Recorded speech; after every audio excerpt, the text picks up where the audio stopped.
coffee break with me. Come and take your coffee break with me. Come and take your coffee. Come and take your coffee. Come and take your coffee break with me.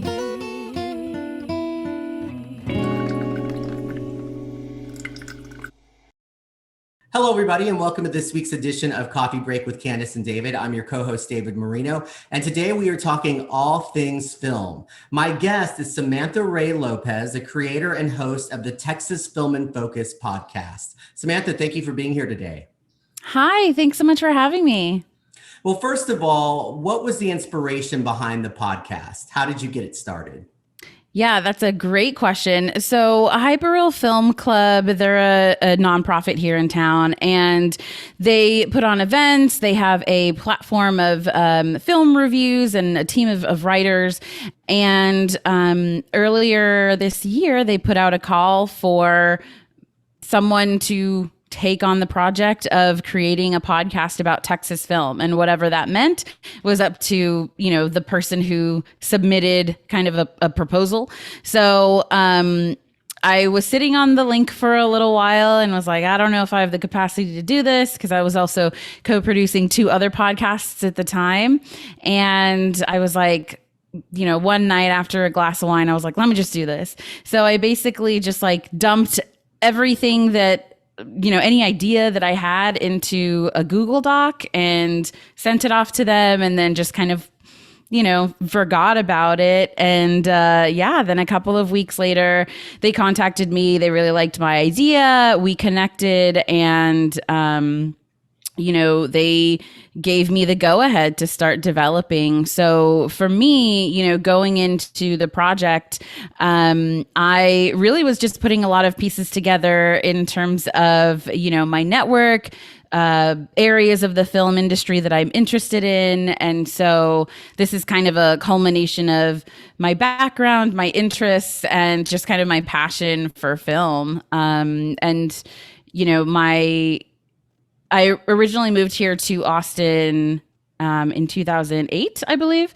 And the first thing I did was an internship at the Austin Film Society. And that kind of started, this long journey of, just being connected within the Austin film world. And then I worked for Austin Film Festival for a while, continued to do some independent projects on the side, and continued to work in the nonprofit world as well. So film has always been a part of my life.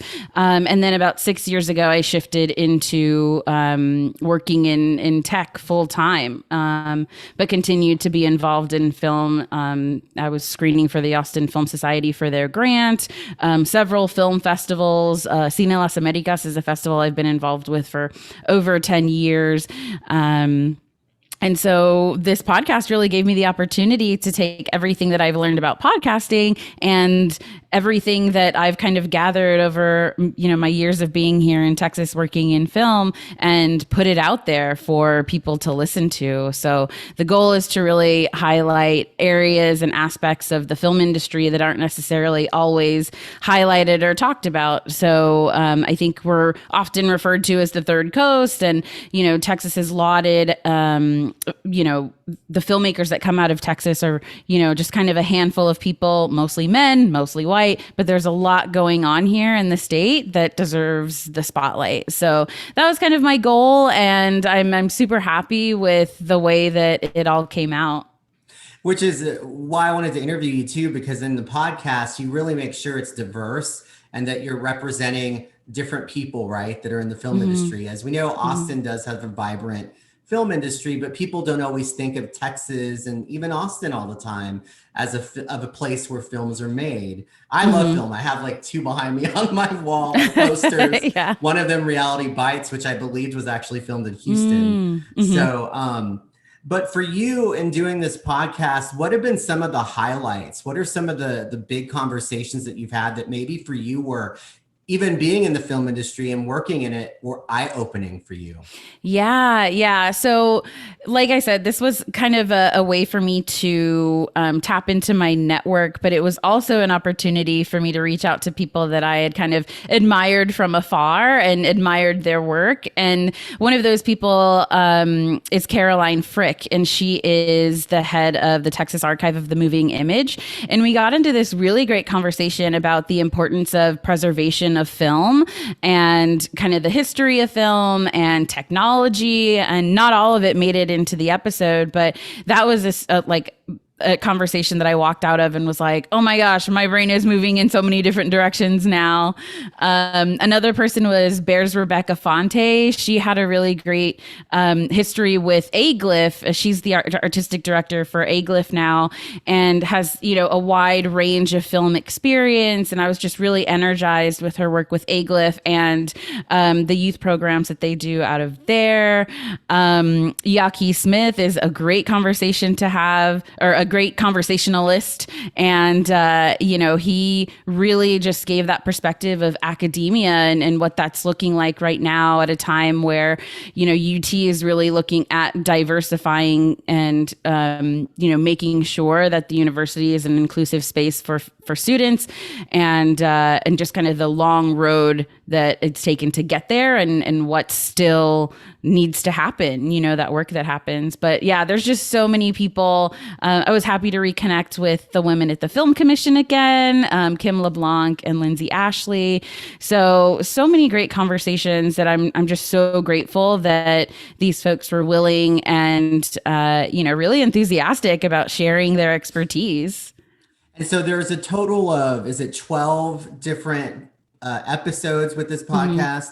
And what are the different topics that we're looking at? So if people are interested in listening to it, what will they find? Yeah, so there's lots of topics we cover.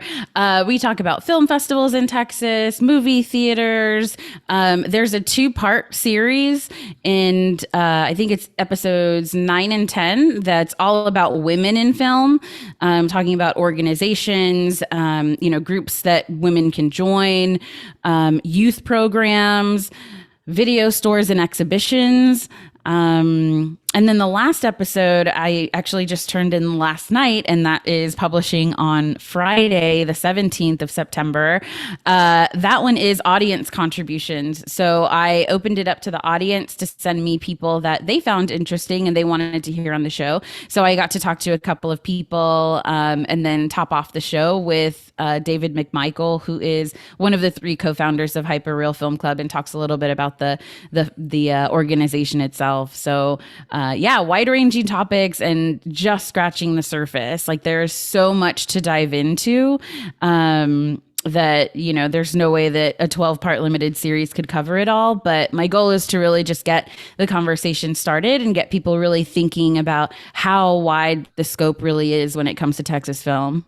Well, even the founder of Awesome Music TV, which is what this show airs on, she got her start in the film industry, Sheila Steele, and she was in casting. So she worked in several movies like Bernie, Friday Night Lights, the series. So when you do think about people that are in the Austin area, there are so many people that are involved in the film industry in some way or another, whether it's acting, behind the scenes, casting. Film is very important for a lot of us as it is an escape, for most of us. For you, what are some of your favorite films growing up, or what really got you connected to film and really made you want to get involved in that industry as a young person and even up to today? Was there something that a light bulb went off, something you saw when you were younger and you thought, I want to do that? Yeah, that's a great question. And I usually tend to avoid it because I feel, after going through film school and working in the film industry in various ways, like I feel like I can't watch movies like a regular person anymore. But I will tell you that when I was a teenager, I was always interested in film in general. And I talk a little bit about this on the show. My dad was really instrumental in kind of introducing me to new things, mainly comedy, and that really informed kind of my trajectory and what I'm interested in. I was getting into stand-up comedy right before the pandemic too, so it was kind of a full circle thing. But anyway, so I talk about how we would spend time in the video store, and he would kind of introduce me to new things, and that led to me working at a movie theater when I was in high school, and that was like the perfect experience for me, right? Like free movies, get to hang out with my friends. My sister also worked there, so that was really awesome.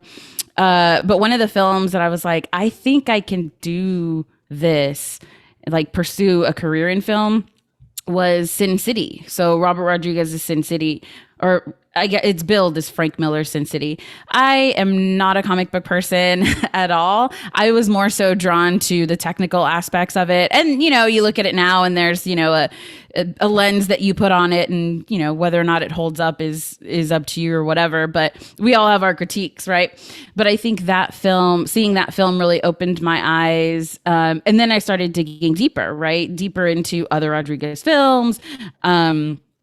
Yeah, you know, bought the Mexico trilogy on DVD, and ultimately went to film school and was really, you know, doing all of the DIY filmmaking stuff. And really that's what I was doing in my early career too, like working with indie filmmakers, really just trying to make things happen. And for me, it was really, I think I identified early on that I was a producer-y type. Like I'm a super organized person. I want to make, you know, a vision happen and not necessarily be the one who's creating that vision, right? So at the time, I was like, I can align myself with filmmakers, put my skills to use, and we can make something really special together. And so that's what I was really drawn to, was the collaborative aspect of filmmaking, and really being able to lift other filmmakers up. And so, you know, I could really only do that for so long here in Austin. I had financial obligations, student loans, all that stuff. And kind of got to a point where I had to make the pivot full time, you know, in a different direction, but was still, you know, super involved. And you know, I talk about that aspect of lifting up voices and supporting other filmmakers. I am on the steering committee for a collective here in Austin called Tejanas in Film, and it's a bunch of Latina filmmakers who are essentially supporting each other in their filmmaking careers in various capacities, and it's evolved over time. You'll hear Chelsea Hernandez talk about that on the show as well in one of the women part episodes. But my purpose is to essentially enable creatives to, you know, do their thing while also creating myself. And so these past couple of years, that's where I've really been leaning into comedy and podcasting. Podcasting kind of forced into podcasting because of the pandemic and couldn't get on stage. But it's been a beautiful blessing because I've been able to do this project, and it's led me down the path of, you know, really connecting with people and hopefully inspiring people through hearing other people's stories. And I talk about, you know, how Robert Rodriguez was an inspiration to me. I think, you know, early in my career, that really shifted from Robert being the focus of that inspiration to Elizabeth Aveyan. And I was really fascinated with the work that she was doing as a producer, and, you know, listened to her kind of talk at the women's conference and in other capacities. And earlier this year, just a few months ago, I got the chance to interview her for the Women in Film and Television Austin podcast. So that was like another really cool full circle moment. And that just released, I think, last week. So I'm just at a point where I'm just so grateful to be able to talk to all of these people and share my passion and my love with all of these professionals in the industry. And you're really able to shine a light on maybe some filmmakers that don't get a lot of attention, you know, like you were saying, the Latina community. For you, was that very important to do that episode and to really kind of focus on that as well? I'm sure, especially because you would think they would get more attention, but it's not always the case. It really isn't. You would think in this area that would be highlighted, but unfortunately, until people like you and others come along, it's just, we don't see it a lot.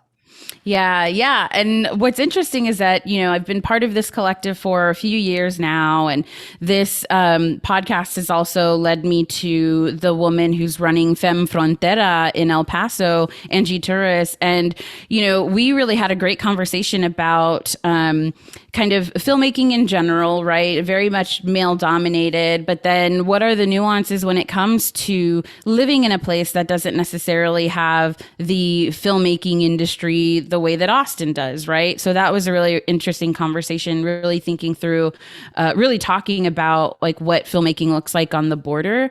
But another interview that I'm super happy and I'm just so blessed to have such great friends, to be honest. But Ileana Sosa, she's a filmmaker. She just finished, or she just picture locked her feature documentary, and she's from El Paso. She has, a long history in filmmaking. She's a documentary and narrative filmmaker, which is not necessarily a common thing that you see, but she's brought together a group of Latina filmmakers, specifically Tejana filmmakers, to create this, omnibus type of project where each woman has their own kind of piece of the puzzle. And that's something that has never been done before.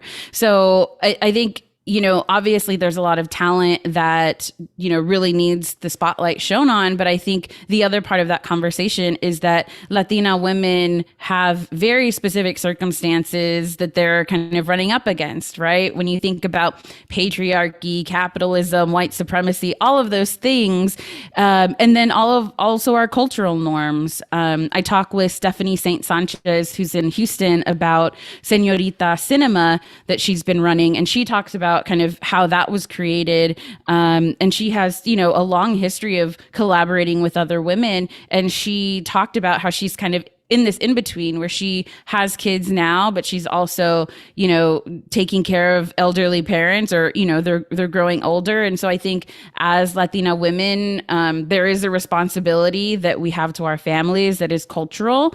And sometimes that doesn't necessarily ebb and flow the way our careers do. So I think, Latina women specifically, I think all women of color have, different circumstances that we have to be thinking through from other kind of groups. So yeah, I think that kind of speaks to why maybe you haven't seen that as much, but we're looking to change that and really shine the light on Tejanas in film. What is your perspective on the film industry in Austin? Because we hear a lot of those of us who live here that it's a great film town, and you see these high profile films that we see that are made here. Mm-hmm. But for you specifically, what is your perspective on the film industry here? Yeah, so that's a really great question. It's also, my perspective has also evolved from like last year too. So last year I was on a podcast called Austin Film Corps with a friend of mine, and he asked me, we talked about tax incentives, and my perspective at the time was that we as a state weren't necessarily advocating enough for better tax incentives. But this podcast specifically has, brought me in front of people like Mindy Raymond at the TXMPA and the Texas Film Commission to really understand what the tax program really is and how that works and how it impacts economy here. Because for me, when I first moved here to Austin, I graduated right when the recession was happening. So obviously like finding a job was very difficult in general, but specifically working in the film world, it felt a little bit different because there was a lot of production at the time, and there were, productions coming through. I was associated with the Film Society, so I was getting kind of leads on what was going on. But as time went on and the tax incentives changed, or the production incentives changed, that's kind of the way that I had to change too, right? Like if shows weren't coming in consistently, I didn't necessarily have those opportunities, and also just wasn't in a financial situation or health situation to not be full-time employed, right? Which is, circumstances that I'm sure a lot of people can relate to, right? You can't necessarily freelance under all circumstances. So so that's definitely made an impact. The production incentives, I think, have made an impact. I do know people who've left the state, but at the same time, it has shifted the other way too. So I've been here long enough to see that kind of change, and now also including other aspects of media like animation and video games. And so the Film Commission has done a really good job of kind of including all of those and really being a one-stop shop for job hotlines and crew calls and those kinds of things. So I've seen an evolution in terms of, you know, up and down of you know, shows coming in from outside of the state, kind of fueling that economy. But at the same time, there's always been this consistent passion of artists who are creating films, because there truly is a talented, you know, crew base here, and very specific stories to be told. So I think that hunger has always been here, and I truly feel that it'll always be here. I think we're such a unique state that I just have so much, you know, passion for the fact that, like, I know folks are going to stay here because it's a totally different vibe here than it is in, you know, New York or LA or even Chicago, right? So so that's what I've seen change. In terms of women, there have been a ton of like women's group that have popped up and collectives and things like that. And I think, you know, it talked to me a couple of years ago, I would have said, well, you know, joining a women's group, it's going to dissolve or whatever. I talk a little bit about that in one of the episodes too, is my personal experience when I was in college. But to me, what that really says is that women are still coming together in whatever way they can, you know, and even if a organization dissolves or if there are subgroups, you know, that are created, really the purpose is, like, maybe it did run its course, but at the same time, connections were made, resources were shared, and that's what really matters. So I definitely see a lot more female filmmakers being represented in things like the Austin Film Society grant, which just announced their grants, which is, you know, a lot of my friends are on that list. I'm going to brag about that because they are amazing filmmakers. And I'm just super proud of those women, just knowing how hard they've worked to get there. And yeah, I mean, I really think that, you know, the reason why I created a 2-part kind of series within the series was because the more conversations I was having with people, the more I realized that, wow, the Film Commission is majority women. The TXMPA is, you know, really heavy on, you know, female filmmakers and all of that. So there are so many women in these kind of different areas within film, maybe not as filmmakers, but running festivals and things like that. So the influence is there. And I think that's something that people don't necessarily see all the time, you know? And I really would, again, urge people to listen to your podcast, because you also have an episode where you talk about the LGBTQ community, right? Could you expand on that a little more as well? Yeah, I was excited to do that episode. I mentioned Bears Rebecca Fonte earlier. I had gone into that episode, like, I had this list of these are all of the people that I want to talk to, and all but one responded on time. And then that person was just a little bit later, you know, like they were just excited to talk about it. And an interesting aspect that I learned from Kira Nault, who's currently teaching at UT and has, you know, a wide, vast, like, he is just knowledgeable beyond belief on so many aspects of queer film. You know, he really kind of narrowed it down for me and talked about, you know, the first film festival here was created by Scott Dinger. It was A-Glyph, you know, from the Dobie Theater at the UT campus. And, you know, if you really think about it, Austin Film really was rooted in queer film, you know, in that community really creating a space for themselves. And then, you know, from there kind of growing outside of that. So that was really interesting for me to learn and for me to really understand. And there's just so many aspects that I just don't know, that, you know, he really shone the light on that for me. And talking to Bears was really great. And then Q Fest in Houston they actually just announced that that this is going to be their last festival, but they've been going on for the past 25 years. And, talking with Stephanie St. Sanchez there and Christian Salinas there, like that was, just really great conversation, really understanding like there are spaces for different communities, but you've really got to look for them. So I was like, well, let's put them all in one episode. So it's a one-stop shop for people in Austin and Houston, just kind of really all over who are looking for that kind of engagement. And it's important, like what you're doing and your friends, because getting those stories out, we need to support those, especially the indie filmmakers. So they do have the resources to get those films out, right? Yeah, absolutely. I mean, I think a few years ago, there was kind of a smaller group of people who just got all of the support, right? It was like everybody was putting all of their eggs in these folks' basket, which is great because ultimately those folks have been trailblazers for us. They've been super supportive for, people who are working within the film industry, right? But at the same time, that pot wasn't necessarily as diverse as the population. So I think as time has gone on, there have been, it's been few and far between, but more opportunities are starting to arise for more diverse voices. And I think that's been something that's on a lot of people's minds, even, when we talk about grand tours, when we talk about, any kind of like film contests and grants and things like that, people are looking to diversify. And so it's kind of like, well, now's our chance to just jump on that as much as we can.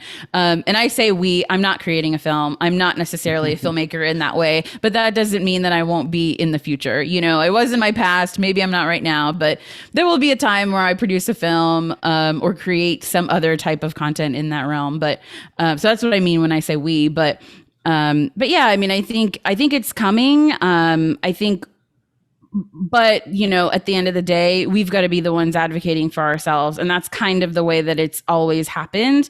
And I love one of the quotes that Chelsea says in one of the episodes. She's like, I'm paraphrasing here because I can't remember it word for word, but she talks about how, for so long she was kind of waiting for doors to open. And she's like, you know what, I'm here and I'm breaking down those doors.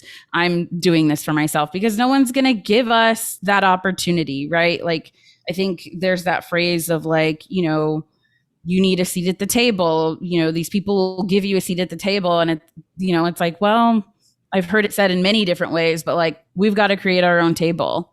People are going to see this content. People are hungry for that content, whether that's streaming, whether that's in theaters, whether that's any of the online, new internet platforms that people are watching on their phones, like whatever it is.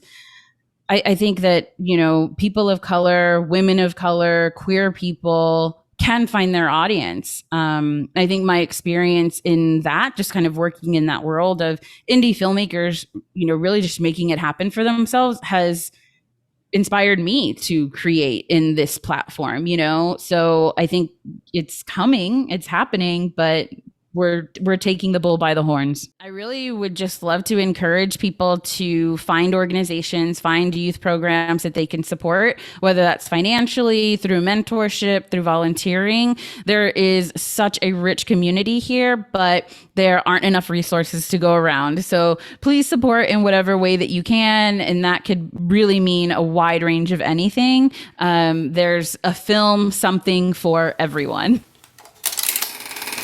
To listen to the Texas Film in Focus podcast or any of Samantha's other podcasts, please visit the links on your screen.